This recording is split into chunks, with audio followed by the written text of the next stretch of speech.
आज स्टूडेंट्स हम लोग जिस चैप्टर के बारे में बात करने जा रहे हैं वो चैप्टर है संप्रभुता। संप्रभुता जिसे इंग्लिश में कहते हैं सॉवरेनिटी। जब आपको राज्य नामक चैप्टर के बारे में पढ़ाया गया था उस समय हम लोगों ने राज्य के 4 प्रमुख तत्वों की या एलिमेंट्स की चर्चा की थी और वो 4 प्रमुख तत्व थे जनता,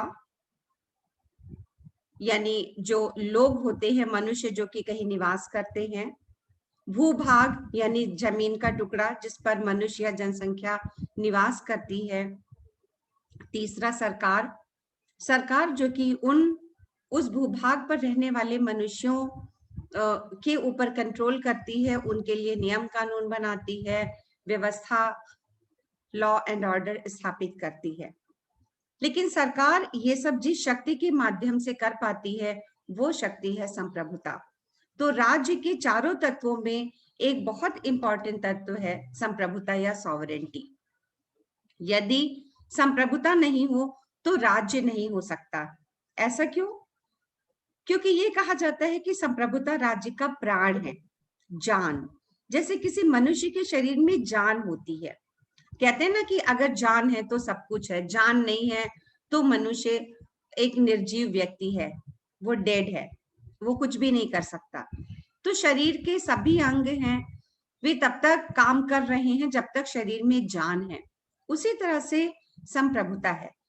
कई बार ऐसा होता है कि राज्य के और सारे तत्व मौजूद होते हुए भी हम राज्य नहीं बना पाते क्योंकि संप्रभुता मिसिंग होती है, संप्रभुता नामक तत्व नहीं होता।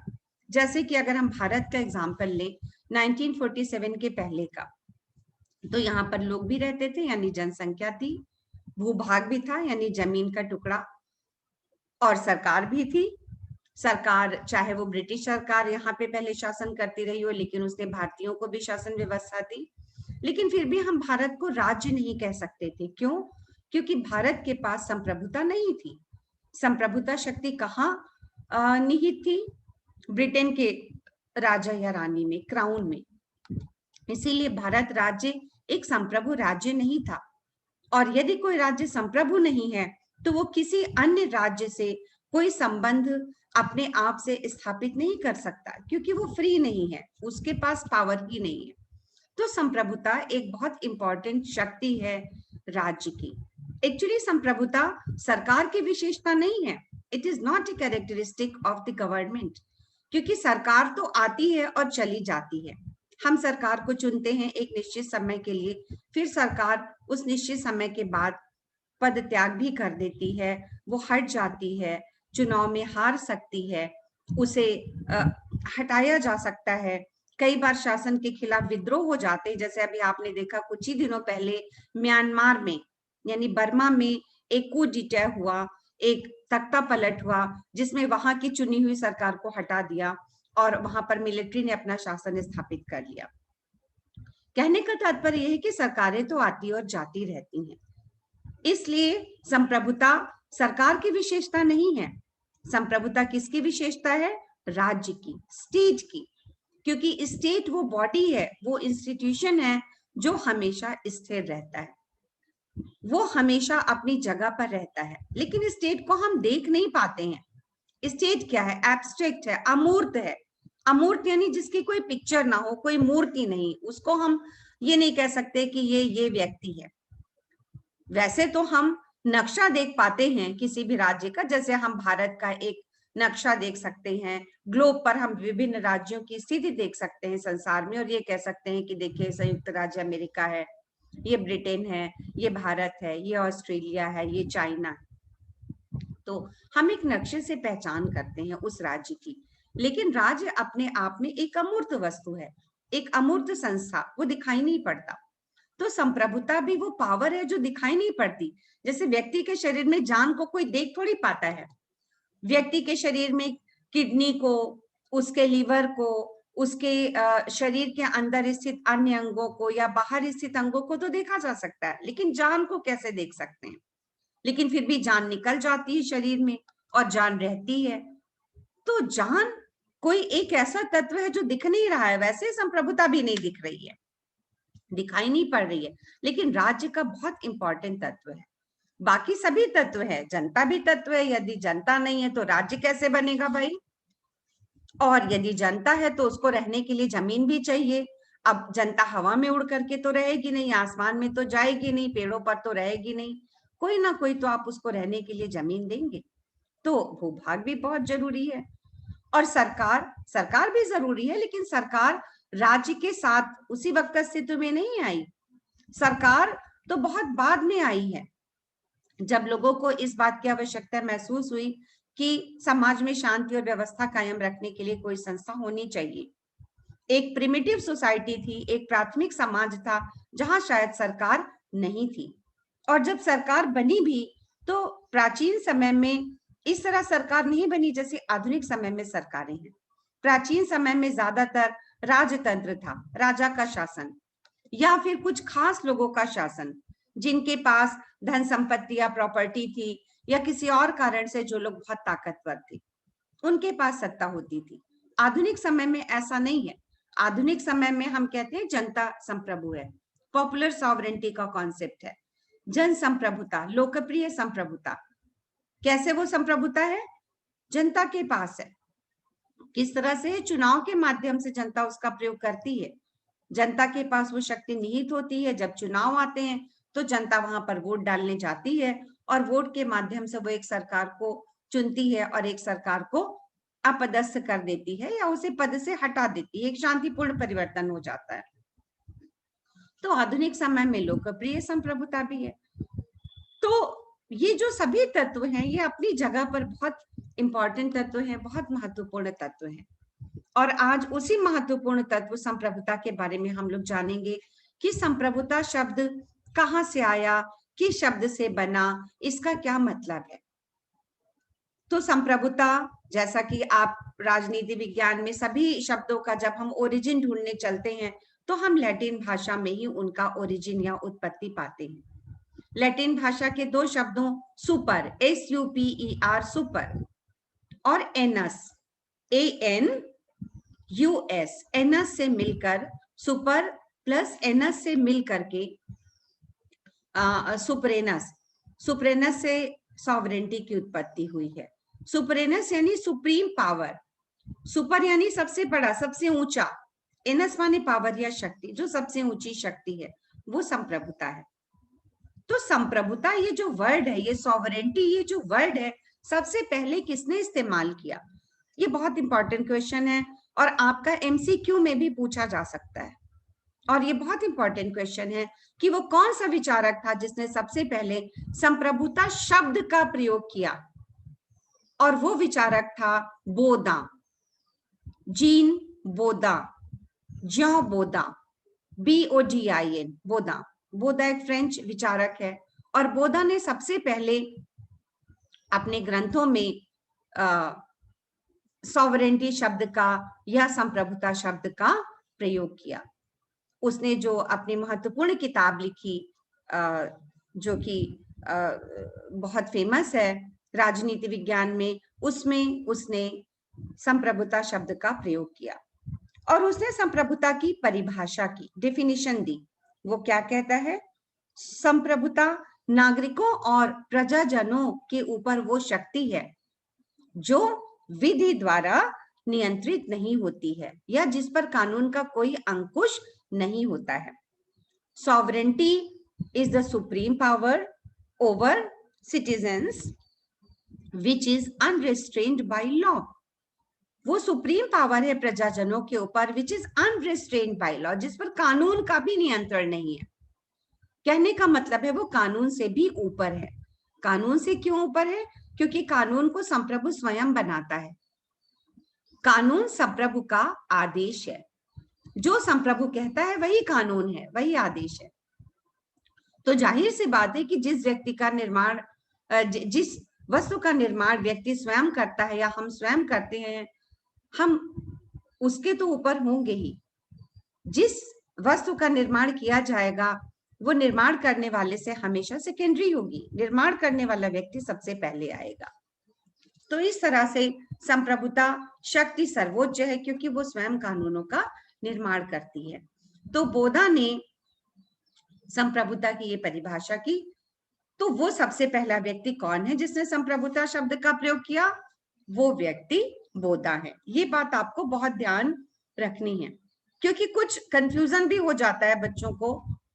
आगे चल करके हम संप्रभुता के साथ एक और व्यक्ति का नाम लेंगे और उस व्यक्ति का नाम है जॉन ऑस्टिन। तो आप ये भी कह सकते हैं, बहुत सारे बच्चों को कंफ्यूजन होगा कि जॉन ऑस्टिन ने संप्रभुता की परिभाषा की। नहीं, जॉन ऑस्टिन वो व्यक्ति है जिसने संप्रभुता की लीगल ढंग से, कानूनी ढंग से परिभाषा की, लीगल तरीके से। तो उसे कानूनी संप्रभुता का या लीगल सॉवरेंटी का की परिभाषा का जनक माना जाता है, लेकिन उसने सबसे पहले शब्द का प्रयोग नहीं किया। जॉन ऑस्टिन ने केवल क्लैरिफाई किया, उसे और स्पष्ट बना दिया अपने परिभाषा में। उस परिभाषा का जिक्र भी अभी हम लोग आगे करेंगे। लेकिन सबसे पहले तो संप्रभुता की सबसे पहली परिभाषा जो कि बोधा ने की, और भी बहुत सारे विचारकों ने की। जब आप अपनी किताब खोलेंगे तो आपको बहुत सारी परिभाषाएं मिलेंगी, जैसे बोधा की मिलेगी, ह्यूगो ग्रोशियस की मिलेगी, विलोबी की मिलेगी, 4-5 और परिभाषाएं हैं। और उन परिभाषाओं को आप जरूर पढ़िएगा और याद करिएगा, क्योंकि एमसीक्यू में इस तरह के क्वेश्चंस बहुत आते हैं कि कोई परिभाषा लिखी है और पूछा जाए कि ये परिभाषा किस विचारक ने लिखी है, या इस किताब के विचारक का, लेखक का नाम बताइए। तो अब आपने देखा, सबसे पहले हम बोधा की परिभाषा के अनुसार ही चल रहे हैं, क्योंकि वही पहला व्यक्ति है जिसने संप्रभुता की सबसे पहली परिभाषा की कि संप्रभुता नागरिकों और प्रजाजनों के ऊपर वो शक्ति है जिस पर कानून का कोई नियंत्रण नहीं है।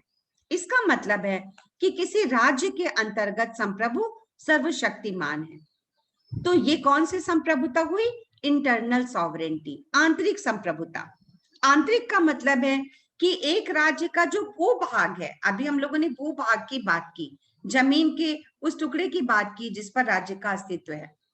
तो जमीन का वो टुकड़ा जिस पर वो राज्य फैला हुआ है, उसके अंदर जो कुछ भी है, जितने व्यक्ति रहते हैं, यानी प्रजाजन, जो उसकी प्रजा है, जो सिटीजन है, और इसके अलावा जो भी संस्थाएं हैं, चाहे वो जो भी संस्थाएं हैं, इंस्टीट्यूशंस हैं, वो उसके अंतर्गत है। आंतरिक रूप से संप्रभु है। संप्रभु के द्वारा बनाए गए नियम कानूनों का पालन ही वो सभी लोग करेंगे। उनके अपने नियम कानून होंगे, लेकिन वे राज्य के कानूनों से ऊपर नहीं हो सकते। इसे हम कहते हैं आंतरिक संप्रभुता। डॉक्टर गार्डनर का कहना है कि संप्रभुता राज्य के संपूर्ण क्षेत्र में विस्तृत होती है, और एक राज्य के अंतर्गत स्थित जितने भी व्यक्ति होते हैं, जितने भी समुदाय होते हैं, वे इसके अधीन होते हैं। तो इसे हम कहेंगे आंतरिक या इंटरनल सॉवरेंटी। अब इंटरनल के साथ दूसरी चीज आ जाती है एक्सटर्नल सॉवरेंटी। एक्सटर्नल यानी बाहरी संप्रभुता। अब सवाल यह है कि एक राज्य अपने अंदर रहने वाले लोगों पर तो संप्रभु होता है, सर्वोच्च होता है, उसकी आज्ञा को सब लोग मानते हैं, लेकिन बाहर के लोगों को कैसे वो अपनी आज्ञा मनवा सकता है? भाई, भारत की सरकार या भारत राज्य की आज्ञा क्या अमेरिका के लोगों के ऊपर थोड़ी लागू हो जाएगी? तो बाह्य संप्रभुता का ये मतलब नहीं कि एक राज्य के बनाए गए कानून या उसके बनाई गई चीजें दूसरे राज्य के लोगों पर लागू हो जाएंगी। इसका मतलब ये है कि वो राज्य बाहरी क्षेत्र में स्वतंत्र है कि वो किससे क्या संबंध स्थापित करे, किसी से दोस्ती करे, किसी से संधि करे, किसी के ऊपर आक्रमण कर दे, वो क्या करे, वो जो भी करे, ये उसका अपना निर्णय है। उसे कोई प्रेशर नहीं डाले कि तुम ये करो। जैसे भारत सरकार अपने सारे निर्णय स्वयं लेगी। अब उसे चाइना से दोस्ती करनी है, या चाइना से सीमा पर लड़ाई करनी है, या पाकिस्तान से किस तरह की नीति अपनानी है, या अमेरिका से क्या संबंध रखने हैं, कब अपना दूतावास कहाँ खोलना है, कहाँ पर अपने विदेश मंत्री को भेजना है, ये सारा निर्णय भारत सरकार करेगी। उसको कोई अन्य सरकार नहीं बताएगी कि तुम ऐसा करो और तुम ऐसा नहीं करो, क्योंकि भारत सरकार आज की डेट में एक संप्रभु सरकार है जिसके पास संप्रभुता है। तो इस तरह से बाह्य संप्रभुता का मतलब होता है कि राज्य बाहरी देशों से, बाहरी क्षेत्रों से, संस्थाओं से क्या संबंध स्थापित करे, किस तरह से रहे, ये उसकी अपनी मर्जी होती है। तो संप्रभुता के दो रूप हैं, आंतरिक और बाह्य, जिनके बारे में आपको जानना बहुत जरूरी है। ये दोनों ही संप्रभुता के दो एस्पेक्ट या दो पक्ष हैं, जैसे सिक्के के दो पहलू होते हैं। अब इसके बाद हम दूसरी बहुत इंपॉर्टेंट चीज पर आते हैं, वो है संप्रभुता के लक्षण और विशेषताएं। क्या लक्षण है, क्या विशेषताएं हैं, क्या कैरेक्टरिस्टिक्स हैं। और वो कैरेक्टरिस्टिक्स बड़ी यूनिक हैं, क्योंकि उनके द्वारा ही संप्रभु यूनिक बनती है,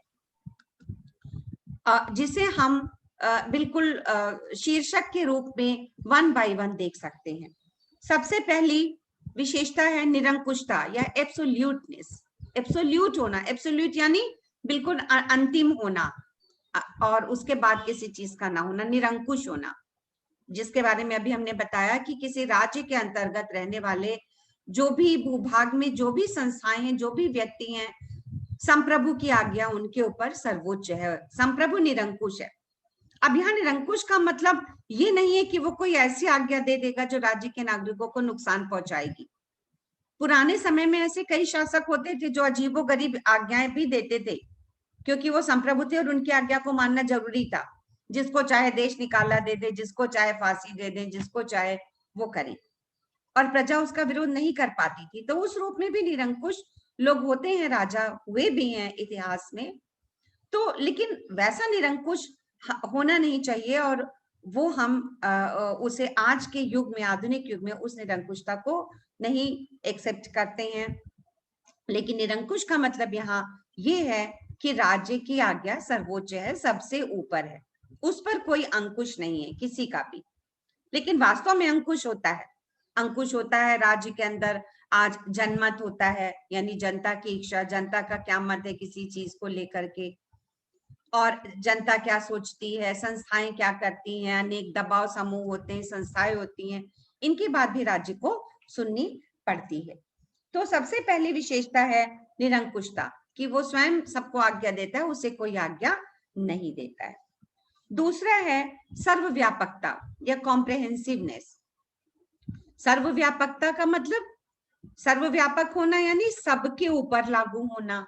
सर्वव्यापक एक शब्द है कि सबके ऊपर वो लागू हो रहा है, सबको मानना है। जितने व्यक्ति राज्य के अंतर्गत रह रहे हैं वो उस संप्रभु के अधीन है। तो कॉम्प्रहेंसिवनेस है, सब एक समान उसकी आज्ञाओं का पालन कर रहे हैं। तीसरी विशेषता है स्थायित्व या परमानेंट होना, परमानेंसी। राज्य की संप्रभुता स्थायी है, वो कभी भी समाप्त नहीं होती, और ये चीज बहुत इंपॉर्टेंट है। अगर आप लोगों ने ब्रिटेन का संविधान पढ़ा होगा या आगे चल करके पढ़ेंगे, तो वहां के संविधान में आप एक बात पढ़ेंगे, राजा मर गया, राजा चिरायु हो। The king is dead, long live the king. इसका क्या मतलब है? एक तरफ तो हम कह रहे हैं राजा मर गया, यानी एक राजा की मृत्यु हो गई है और उसका मृत शरीर पड़ा हुआ है, और दूसरी तरफ हम ये नारा लगा रहे हैं लॉन्ग लिव द किंग, यानी कि राजपद को एक सेकेंड के लिए भी खाली नहीं छोड़ा जा सकता। क्राउन यानी जो ताज पहनता है राजा, सारी शक्ति वहां पे निहित होती है, व्यक्ति में नहीं होती। मैंने पहले ही बता दिया, व्यक्ति इंपॉर्टेंट नहीं है, व्यक्ति आता और जाता है, लेकिन जो क्राउन होता है, क्योंकि क्राउन में सिंबॉलिक पावर होती है, सारी पावर वही होती है, ताज होता है। आपने सुना होगा कि जब राजा रामचंद्र को वनवास मिल गया और वो वहां चले गए और उनको भरत मनाने गए वापस लेने के लिए कि आप चलिए राज्य करिए, मुझे नहीं राज्य चाहिए, मेरी माँ ने जो किया वो गलत किया, मैं नहीं राजा बनना चाहता हूँ, आप राज्य करिए। तो राजा राम ने जाने से मना कर दिया, और भरत मान नहीं रहे थे कि क्या अब कैसे निर्णय हो भाई, कैसे राजा रामचंद्र शासन करें। उन्होंने तो कहा नहीं, पिता की आज्ञा, मुझे तो वनवास जाना ही जाना है।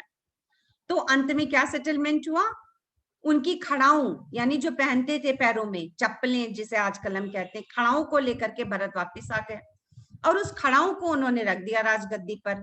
ये कहानी शायद आपको पता होगी। और उस खड़ाऊ को ही उन्होंने राजा मान लिया।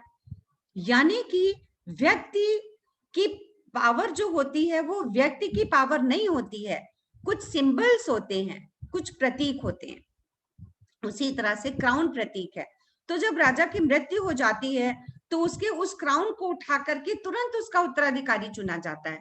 राजा का बरियल पहले नहीं होता, उसका फ्यूनरल पहले नहीं होता है, पहले उसके क्राउन को उठा करके तुरंत उसके उत्तराधिकारी, जो कि राजतंत्र में ज्यादातर बड़ा बेटा या बड़ी बेटी ही होते हैं, उसे तुरंत वो क्राउन दे दिया जाता है।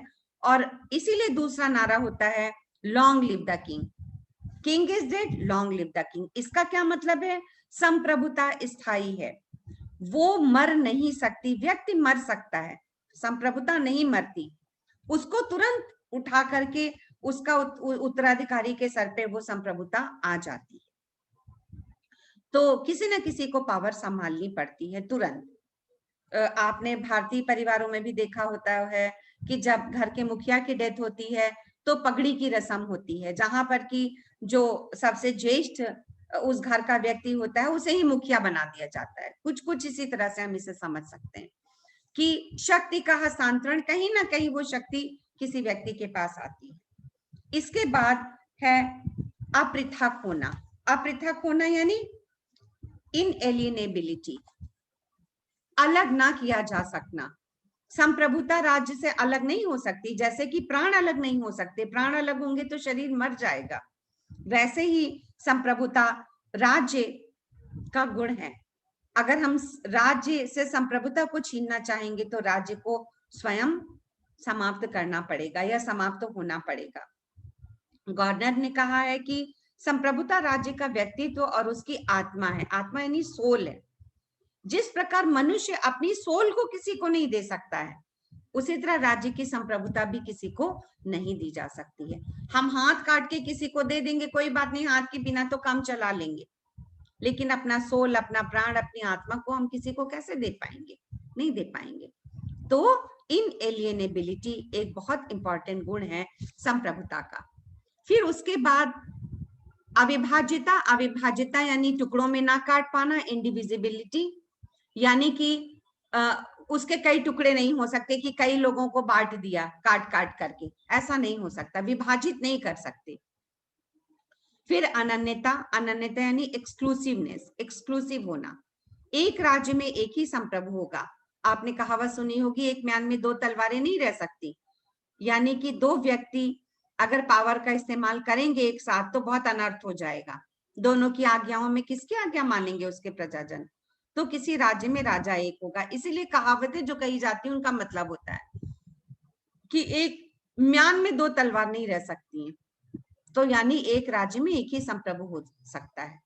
और उसके अलावा सबसे अंतिम गुण है मौलिकता यानी ओरिजिनलिटी, ओरिजिनल होना। संप्रभुता शक्ति किसी ने दी नहीं है किसी संप्रभु को, वो उसकी अपने आप अपनी शक्ति होती है, अपने साथ ही राज्य लेकर उसे उत्पन्न होता है, तभी वो राज्य बनता है। राज्य की संप्रभुता कोई दूसरा उसे नहीं देता कि कोई दूसरा आके राज्य दे देगा कि ये लो तुम्हारी संप्रभुता है, क्योंकि जो देगा फिर वो सर्वोच्च हो जाएगा। तो सर्वोच्च शक्ति कोई कैसे किसी को दे सकता है? तो ये संप्रभुता के प्रमुख लक्षण है या विशेषताएं। इनको आपको, बहुत इंपॉर्टेंट लक्षण है, इनको बहुत ध्यान से पढ़ना पड़ेगा। इसके बाद बहुत शॉर्ट में हम लोग डिस्कस करेंगे संप्रभुता के विविध रूप, क्योंकि हमारे पास समय भी लिमिटेड है।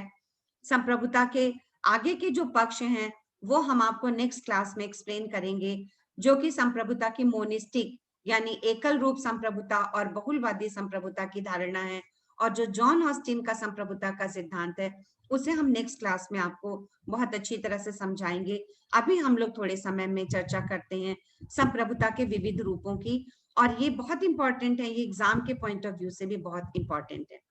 जैसे एक हम अक्सर कहते हैं नाम मात्र की संप्रभुता और वास्तविक संप्रभुता। नाम मात्र की यानी जिसका केवल नाम होता है, उसका कोई काम नहीं होता। जैसे हाथी के दांत होते हैं ना, दो, एक खाने वाले और एक दिखाने वाले। तो एक दिखाने वाला दांत होता है यानी नाम मात्र का होता है, और एक खाने वाला होता है वो असली दांत होता है। यानी कि राज्य में ऐसा भी हो सकता है कि दो प्रकार के संप्रभु हो, एक दिखाने वाला और एक असली वाला। जैसे ज्यादातर ये पार्लियामेंट्री सिस्टम में होता है या संसदीय शासन में, जहां संप्रभु एक वास्तविक है, एक्चुअली सारी शक्तियां उसके पास हैं, लेकिन उन शक्तियों का वो प्रयोग नहीं करता। जैसे कि ब्रिटेन में, ब्रिटेन का जो राजा है वो एक्चुअली में नाम मात्र का है। राजा या रानी वहां पे शक्तियों का प्रयोग, उसे शक्तियां मिली हैं लेकिन वो करता नहीं है। कौन करता है? वहां का मंत्रिमंडल, प्रधानमंत्री जिसका मुखिया होता है। यही चीज भारत में है। भारत में भी पार्लियामेंट्री सिस्टम ऑफ गवर्नमेंट है। तो भारत में जो नाम मात्र का संप्रभु है वो है राष्ट्रपति। आप इस साल में भारत का संविधान भी पढ़ने जा रहे हैं। भारत के अनुच्छेद 51 से 53 के बीच में कहा गया है कि राष्ट्रपति को सारी कार्यपालिका शक्ति मिलती है। लेकिन वास्तव में राष्ट्रपति उस कार्यपालिका शक्ति का उपयोग नहीं करता है। उस शक्ति का उपयोग कौन करता है? भारत का प्रधानमंत्री, और उसका एक मंत्रिमंडल होता है। तो नाम मात्र का कौन सा व्यक्ति है? वो है जो खाली दिखाने के लिए, लेकिन एक्चुअली में पावर उसी को दी गई है, लेकिन वास्तव में उसका कोई प्रयोग और कर रहा है। तो यहाँ पे दो हुए, नॉमिनल यानी नाम मात्र का, और रियल जो वास्तव में प्रयोग कर रहा है। और ये केवल पार्लियामेंट्री सिस्टम में होता है, ये प्रेसिडेंशियल सिस्टम में नहीं है। इसीलिए अमेरिका में ऐसा कोई भेद नहीं है। अमेरिका में केवल एक ही प्रेसिडेंट वहां का संपूर्ण सॉवरेन है। वहां पर कोई मंत्रिपरिषद और कोई प्रधानमंत्री नहीं है। राष्ट्रपति ही सारी शक्तियों का स्वयं उपयोग करता है। तो he is the real head, the person is the real head. वहां कोई नॉमिनल हेड की कोई बात नहीं है। फिर संप्रभुता का एक और रूप भी है जिसे कानूनी संप्रभुता कहते हैं। कानूनी संप्रभुता का मतलब है कि जो सत्ता सब कानून बनाती है वो कानूनी संप्रभु होती है, और उसे सभी लोग स्वीकार करते हैं। वहां की जो जुडिशरी होती है, और जैसा कि भी मैंने बताया कि कानून का कोई भी उस पर और किसी का नियंत्रण नहीं होता, निश्चित होती है, सारी चीजों का निर्माण करती है। इसके अलावा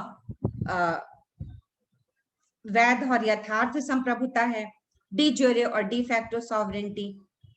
डी ज्यूरे डी फैक्टो क्या है? डी ज्यूरे का मतलब है कि कानून के द्वारा किसी व्यक्ति को संप्रभु बनाया जाता है, लेकिन वास्तव में उसकी सत्ता को हटा करके डी फैक्टो भी शासक बन सकता है। अभी जैसे मैंने आपको म्यांमार का उदाहरण दिया कि डी ज्यूरे तो वहां की चुनी हुई सरकार थी, आंग सान सू की, आंग सान सू की या सूची, जिनका नाम आपने सुना होगा, तो वो वहां की शासक थी। वो डी ज्यूरे थी, यानी कि कानूनी रूप से उनको बनाया गया, लेकिन क्या हुआ, उनको वहां की मिलिट्री ने हटा दिया, अब वो डिफैक्टो हो गया। डिफैक्टो यानी उन्होंने वास्तव में सत्ता ग्रहण कर ली और वो शासन करने लगे। तो जिन देशों में क्रांति होता है, विद्रोह होता है, या शक्ति का प्रयोग करके वहां के शासक को हटा दिया जाता है, तो फिर वो डिफैक्टो शासक होता है, क्योंकि वो डी ज्यूरे को पद से हटा देता है। कई देशों में इस तरह के अक्सर आप आए गए दिन पढ़ते होंगे। मालदीव्स में, हमारे पड़ोस में मालदीव्स भी है, मालदीव्स में भी अक्सर ऐसा होता है, एक सरकार चुनी हुई है और पता चला उसको हटा करके रातों रात मिलिट्री ने कब्जा कर लिया, या उपराष्ट्रपति ने कर लिया, या दूसरा व्यक्ति ने कर लिया, और वो शासक बन बैठा। तो इस तरह से डी फैक्टो डी ज्यूरे, ये बहुत इंपॉर्टेंट जानना है, क्योंकि अक्सर एमसीक्यू में इस तरह के क्वेश्चंस बहुत आते हैं, और शॉर्ट में भी, कि डी फैक्टो कौन है और डी ज्यूरे कौन है। इसका अर्थ आपको समझना होगा। जिसे संविधान सत्ता देता है वो डी ज्यूरे है। ज्यूरे माने जो ज्यूरिस्प्रूडेंस, जिसको कानूनी रूप से दिया गया है, वो डी ज्यूरे है, और जिसने जबरदस्ती छीन लिया है वो डी फैक्टो है। इसके अलावा संप्रभुता का वो प्रकार जो आजकल के समय में सबसे इंपॉर्टेंट है, मैंने बताया, वो है जन संप्रभुता या पॉपुलर सॉवरेंटी। 18वीं शताब्दी के पहले तक इसका कोई कॉन्सेप्ट नहीं था, क्योंकि राजा लोगों के ही पास सारी शक्ति हुआ करती थी। लेकिन धीरे धीरे जनता ने अपने अधिकारों को समझना शुरू किया, उसने अपनी शक्ति को वापस पाना शुरू किया। इंग्लैंड में बहुत ज्यादा इसको लेकर के संघर्ष चला, बहुत दिनों तक जनता संघर्ष करती रही, कई 100 सालों तक लड़ाई हुई है राजाओं के खिलाफ जनता की, तब जाके कॉमनर्स ने या कॉमन लोगों ने अपनी सत्ता को वापस पाया। और आधुनिक समय में क्या है कि बहुत सारे राज्यों में, नॉट ऑल, सब में आज भी कोई डेमोक्रेसी नहीं है सारे राज्यों में, लेकिन मैक्सिमम राज्यों में जनता का शासन है, जहां पर चुनाव होते हैं, जनता बाकायदा वोट डालती है, और जनता का एक से होता है, जो कानून बनते हैं, यदि कानून जनता को पसंद नहीं आते तो जनता उनका विरोध भी करती है। जैसे अभी थोड़े दिनों पहले आपने देखा भारत में किसान के को लेकर के, किसानों को लेकर 2-3 बिल बने हैं, जिनका जनता के कई संगठन विरोध कर रहे हैं किसानों के। तो जनता को अधिकार होता है। इसके पहले नागरिकता कानून का विरोध हुआ, और समय समय पर इस तरह होता रहता है। तो जनता की संप्रभुता बहुत ज्यादा इंपॉर्टेंट संप्रभुता वास्तव में मानी जाती है। और आधुनिक समय में जिस शासक ने जन संप्रभुता वर्ड को पॉपुलर किया उसका नाम रूसो है। सामाजिक समझौता का विचारक है जॉन जैक रूसो। रूसो ने सामाजिक समझौते या सोशल कॉन्ट्रैक्ट थ्योरी का प्रतिपादन किया और उसने जन संप्रभुता के बारे में लोगों को बताया, जिसने कहा कि जनता को अपना शासन स्वयं करना चाहिए, उसे अपने कोई रिप्रेजेंटेटिव नहीं नियुक्त करने चाहिए। तो इस तरह से जो संप्रभुता का पार्ट 1 आज हम लोगों ने डिस्कस किया, वहां पर संप्रभुता की परिभाषा, संप्रभुता के 2 प्रमुख रूप आंतरिक और बाह्य, संप्रभुता के प्रमुख लक्षण और संप्रभुता कितने प्रकार की हो सकती है, इस बारे में हम लोगों ने डिस्कशन किया। संप्रभुता के का जो पार्ट 2 है, जो हम आगे ले जाएंगे डिस्कशन को, वहां हम लोग देखेंगे जॉन ऑस्टिन का संप्रभुता सिद्धांत, जो कि कानूनी रूप से बताया गया, और उसके बाद हम देखेंगे संप्रभुता की एकलवादी और संप्रभुता की बहुलवादी अवधारणा। इसके साथ ही आप लोगों को इस पर आधारित शॉर्ट क्वेश्चंस करते रहने पड़ेंगे। इनकी विशेषताओं और जितनी चीजें अभी हमने आपको बताई हैं, ये सारी चीजें आपको अपनी कॉपी में लेकर, रजिस्टर में लेकर आप लोगों को लिखते जाना है।